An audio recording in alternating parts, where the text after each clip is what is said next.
Hello data enthusiasts, welcome to the Open Data Cafe, the podcast of DataEuropa.eu, the official portal for European data.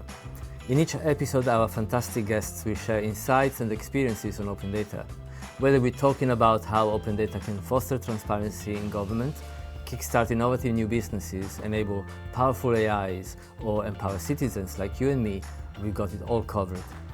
I'm your host, Gianfranco Cecconi. I've been knee-deep in the data sharing scene for quite some time, many of which contributing to DataEuropa.eu. Today I'm the Executive Director of the Data Spaces Support Center, yet another initiative dedicated to the implementation of the European Data Strategy. Our guest for today is Stefan Verhulst. Stefan is co-founder, Chief of Research and Development and Director of the data program of the Governance Laboratory, better known as the GovLab, in New York City. Stefan will introduce us to open data and to the many waves that in time have made open data both a movement and an artifact, from freedom of information to civic tech to the possible application of generative AI. And now, let's meet Stefan. Where do I find you today? Today I'm in the People's Republic of Brooklyn. Okay. Is it a nice place to be? Do you also live in Brooklyn, or you just teach there? Yes, I do live in Brooklyn. I've been here for the last 23 years, and it's a nice place, but obviously there are other places that are equally, if not nicer. So tell us about you and what you do, and you probably have dozens of jobs and hats that you can wear.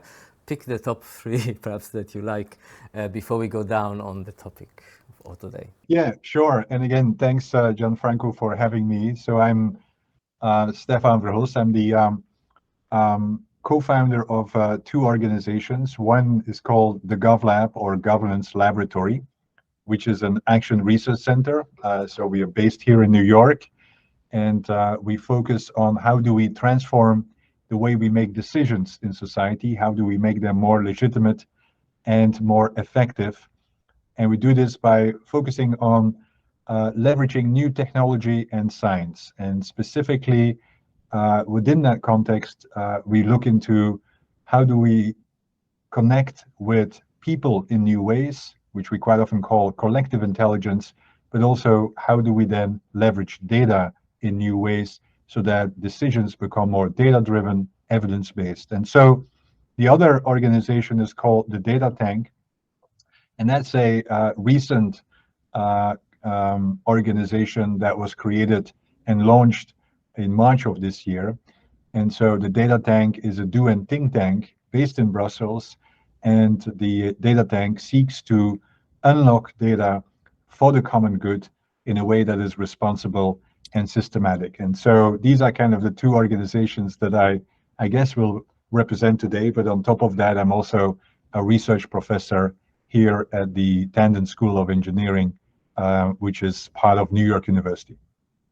I like how things go in couples. So action and research, do and think. So why is data so important for action and research and doing and thinking?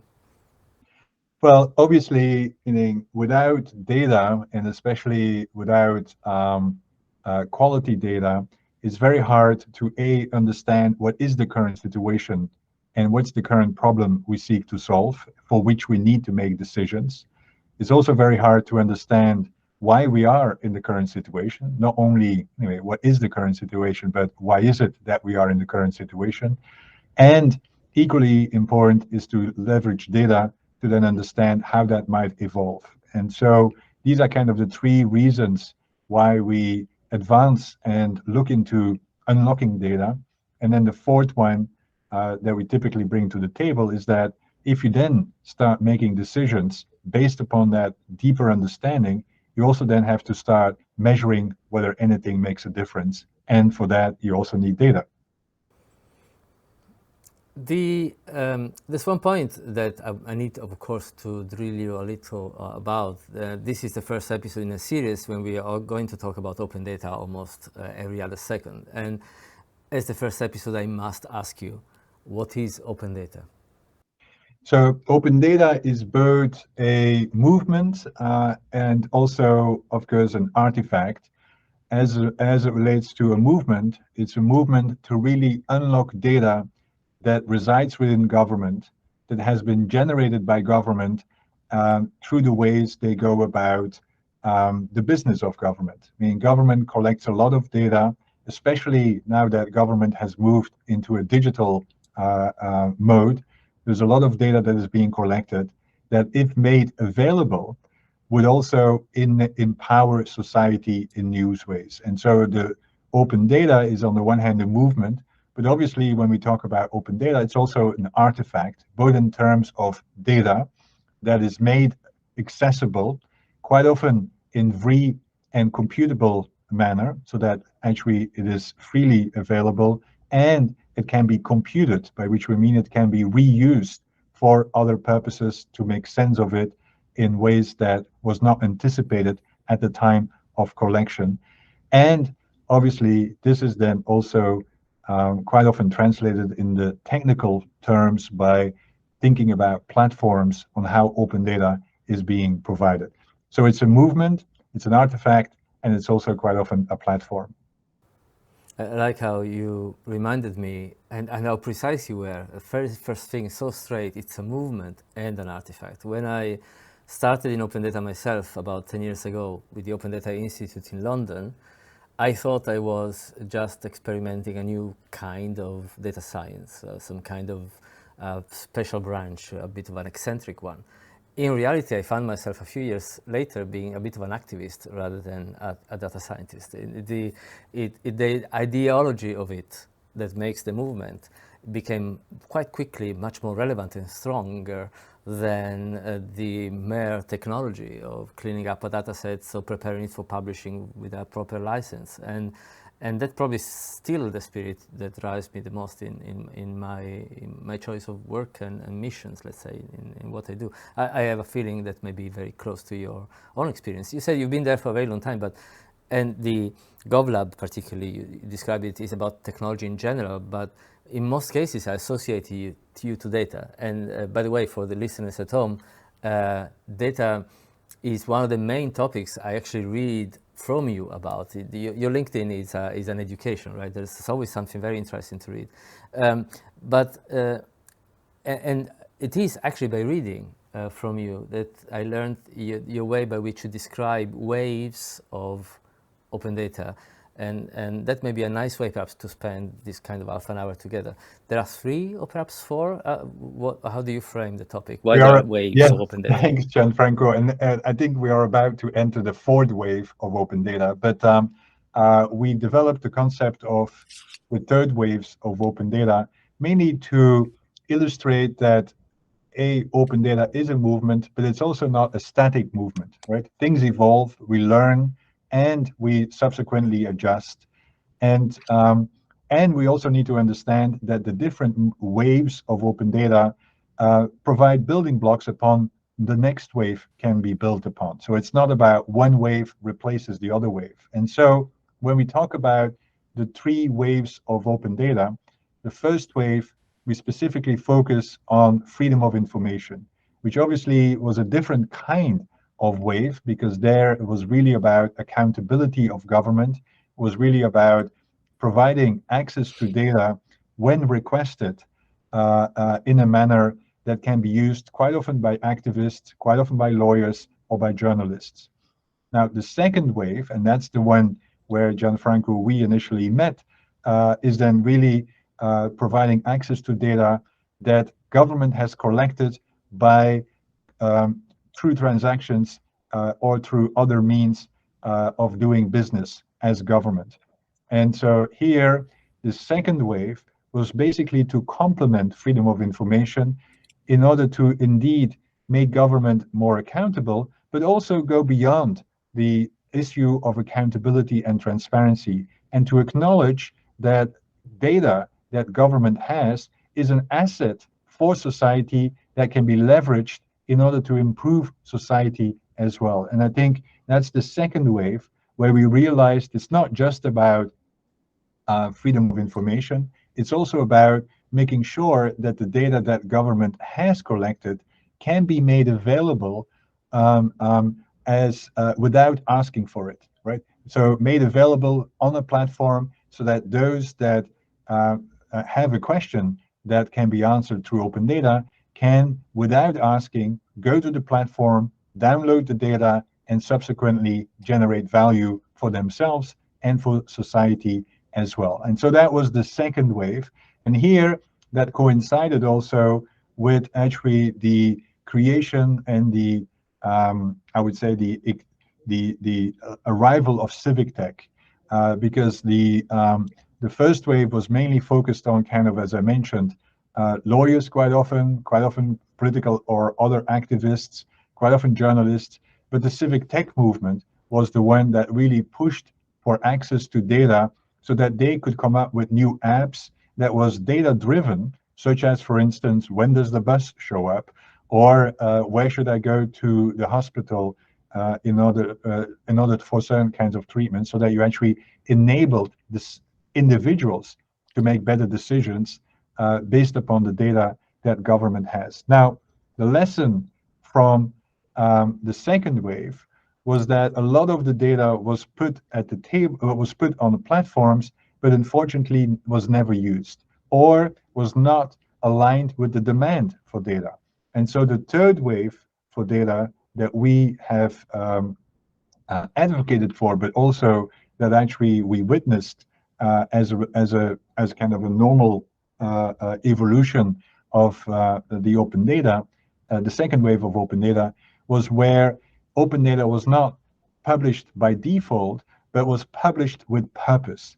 By which we mean is that the third wave is really about what are the kinds of questions, what are the kinds of use cases open data can solve and serve, so that it becomes more demand driven. The second wave was very much supply focused, was really about putting data on the platform and declare victory if you have, anyway, 1 million data sources. The third wave is really about complementing the second wave. It's not about replacing, because I would never argue that we don't need access to data in a manner that is freely and accessible. But the third wave is becoming more demand-driven, more purpose-driven. And that means also the creation that complements platforms, the creation of data collaboratives, where demand and supply meets and where value is being generated by actually accessing data for a particular purpose. And that also means, by the way, that we have moved into a different spectrum of openness quite often, because it also means that through data collaboratives, you can have access to data that might not always be made openly available, right? Because I think the open data movement was fundamental to put certain data openly available, but the realization was that certain data cannot always be made fully open. And then you do need to have this kind of data collaborative where you have some level of access controls, but it also means that you have access to data sources that otherwise was not available. Now, these are kind of the three waves, Gianfranco, and I can go deeper if you want. But I would advocate is that we're actually entering potentially a fourth wave if we find out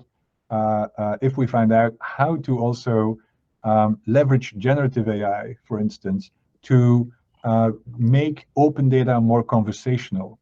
Because what generative AI has done, it really has provided an interface, right, which large language models, and a simple interface by where you just formulate a question or a prompt and get an answer back. If we can find a way to provide a similar kind of interface with open data, so that you don't have to have a data science background, but you can actually simply ask a question and to the open data set, and you get an answer back that informs you as a citizen or a resident of a city, I think that might be a fundamental advance. And I would say will only be available by having open data available, right? Because you do need to have data for training, and especially quality data, because that's my concern with the current generative AI environment. You need quality data, and open data can provide that kind of fourth wave. But that's still a big question mark, Gianfranco, and we're just starting to explore that. And as I said, all of these waves doesn't mean that freedom of information is not important. it doesn't mean that we still need open data platforms where we can actually access and download data. It doesn't mean that data collaboratives will be transposed by generative AI. It actually builds upon each other, and it creates a more open ecosystem, but also it actually democratizes access to data in far better ways than we've had before. I like to take advantage of you being with us to project us a little in the future. And you touched already on potential application of generative AI for the purpose you described as an interface to interact with data better and more easily for the ones of us who lack the literacy of skills. I'm wondering what else you see in the future, or what else the organizations, the ventures you're involved in are working and fighting for that may be worth sharing with our audience, possibly to recruit more activists, let's say, or volunteers to contribute to the cause. You named the data tank earlier, for example. How can we help the development of these topics, particularly when it is for addressing societal challenges? Yeah, no, I think, well, from my point of view, I think we still, despite the fact that we've been working on open data, I think it's still early days. I think the value and the potential has not yet fully been leveraged from my point of view. And so I think we do need to keep working on unlocking data, especially data within government, because there's also this additional rationale is that ultimately data was collected for society, and so it should be shared with society as a result. So that's kind of an easier rationale and a value proposition than corporations, for instance. But I think what we see is that there are a few priority use cases emerging for which we need more open data, and for which I think we should advocate for more open data. Everyone obviously is focused on the current climate crisis, and I think open data has a tremendous role to play in actually understanding what is happening in our cities, in our countries, in our communities, but also understanding what are the impact of certain interventions, so that we are evidence-based in how we go about the climate crisis. And so I think we will see likely open data being used more and increase in value and importance as we are connecting open data with actually our possibility to navigate and navigate a new normal as a result of the climate crisis. But we also see open data being used more and more for instance, informing discussions about equity and social justice. And I think we see that the social justice movement has really embraced data as a way to also become more data-driven in their efforts for mobilization, and their efforts for advancing well-being in society. And I think that has been a really good marriage from my point of view, because it's less about certain kinds of ideologies. It's more about data-driven insights that really brings to light different realities that we need to address in society. So these are kind of the two, I would say, from a thematic point of view, two areas that I feel open data will contribute more to in the near future. In addition to, of course, we're still confronting with COVID, despite the fact that everyone is somewhat fatigued talking about it.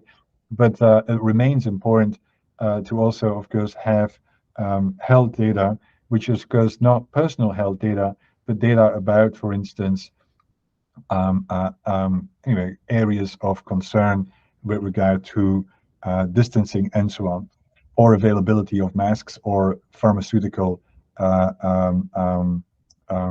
treatments. But so that's kind of on the thematic side, and I think it will be interesting to see what are other themes that become more important. And of course, within Europe, it's very interesting that you can also connect it with, of course, the move towards a green economy. And I think that's another value proposition from my point of view for actually having access to data, because it will facilitate that in a more enhanced way. And then perhaps the very last question for you before I let you go is what can we do to develop that awareness? We've been already fighting this battle for 10 years, perhaps longer. Have we been slow? Have we been good? Have we been fast? I don't know. What is it yet that is stopping us from this becoming common knowledge and common awareness that we need to get this data out and put it to use? Yeah, well, there are multiple interventions here. And of course, I would say COVID, again, anyway, just to reflect on that, was a watershed moment in the awareness of the importance of data, right? I mean, suddenly everyone was, anyway, refreshing their kind of screen in order to see the latest numbers, in order to basically see, anyway, where there are hotspots in their city or not. And so, and I think that clearly documented and provided for a value proposition on why data matters. But I think we also, anyway, need to document more on what data can do and is doing to improve your daily life, so that people actually understand that data is all around us and is being used to actually improve the way we make decisions. In the past, we worked with, for instance, the city of New York, where we put a campaign in the subway where we basically showed, for instance, now you know when the bus shows, that is powered by open data, right? And if we would not have access to open data, we would not know when the bus or the subway will actually show up, because that's typical in cases where, of course, public transportation is run by government. Then, of course, this is government data. And so we need to document more what is the value and how does open data improve people's lives, so that people become more aware that actually it matters to them. But then thirdly, I would say, Gianfranco, we actually need new deliberative mechanisms, participatory mechanisms, to actually have a more in-depth conversation about what is it that we want data to do for society. And so here, again, in New York, but we're also looking into other places now, we created something called the Data Assembly, which is a citizens' assembly around data, where you can actually have a more in-depth conversation around what data can do, but also what are the conditions under which you want to provide access to data, for what purposes and by whom, and so on. And I think that in itself, people always talk about we need more data literacy, but then towards what end, right? And I think those data assemblies provide for an opportunity to become literate about data, so that you can actually become part of the decision making and the deliberation on how you want data to be used, right? So there is a purpose in becoming data literate, so that you actually have kind of a sophistication to be part of that conversation. And I think that's really what we need to have more. And especially, I think there's a lot of interesting experimentation in Europe on citizens' assemblies. Why don't we connect that with data, right? Why don't we actually have a citizens' assembly around open data, so that it becomes, part of the conversation, and it becomes also more citizens-led than it currently has been. And I think that will be a great opportunity to also create this kind of awareness around open data, and awareness about why all this actually matters to them, and that this is not a technical issue, but a societal issue. Thanks so much, Stefan. I mean, there's so much also food for thought for the DataEuropa.eu team and the audience at home. I feel like we could talk for a very long time, but I guess I need to set you free for your other duties for today. I will add to the show notes how to find out more about you in your work, GovLab and DataTank. I thank you so much for your time, and well, we will have plenty of opportunity to talk again and work together again. Thanks again, Stefan, and talk to you soon. Have a good rest of the day. Thank you. Bye-bye. Thanks so much, Gianfranco. Bye-bye.